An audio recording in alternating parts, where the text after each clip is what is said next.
ఒక స్టూడెంట్‌కి మాస్టారు మార్కులేశారంటే బానే ఉంటది. మాస్టారుకి మార్కులు ఎవరేస్తారు? ప్రభుత్వాలకి మార్కులు బయటోడితో స్టూడెంట్‌తో ఏపిస్తే ఎట్లుంటది? స్టూడెంట్ అంటే మాస్టారుకి మార్కులు స్టూడెంట్‌తో ఏపిస్తే బావుంటదా? మంత్రుల శాఖలకి మార్కులు ఎవడో ఔట్‌సోర్సింగ్ ఏజెన్సీతో ఏపిస్తే బావుంటదా? నేను ఇంతకుముందు కూడా చెప్పాను. తెలుగుదేశం సొంతగా అధికారంలో ఉన్నప్పుడు ప్రాబ్లం లేదు. మన పార్టీ మంత్రులే కాబట్టి చంద్రబాబు గారి దేవుడు, ఆ తర్వాత చిన్న దేవుడు లోకేష్ ఉంటారు.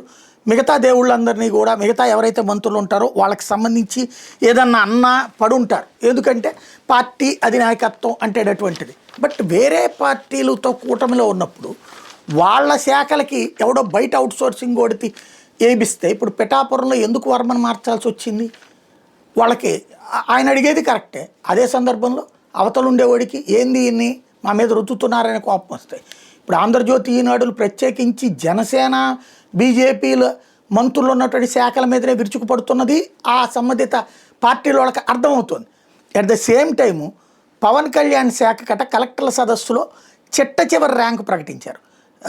కలెక్టర్ల శాఖ కాన్ఫరెన్స్లో శాఖల వారీగా ర్యాంకుల్లో కీ పెర్ఫార్మెన్స్ ఇండికేటర్ ఆధారంగా ర్యాంకులు ఇచ్చారట. ఏబిసిడిగా వర్గీకరించారట. ఎవడా మార్కులు వేసేటటువంటి నాకు అర్థం కాలేదు. పోనీ చంద్రబాబు గారు వేస్తున్నారా? ఇలాంటివి అనవసరమైన పొరపొచ్చాలకి తావిస్తుంది అన్నది గుర్తుపెట్టుకుంటే బెటర్.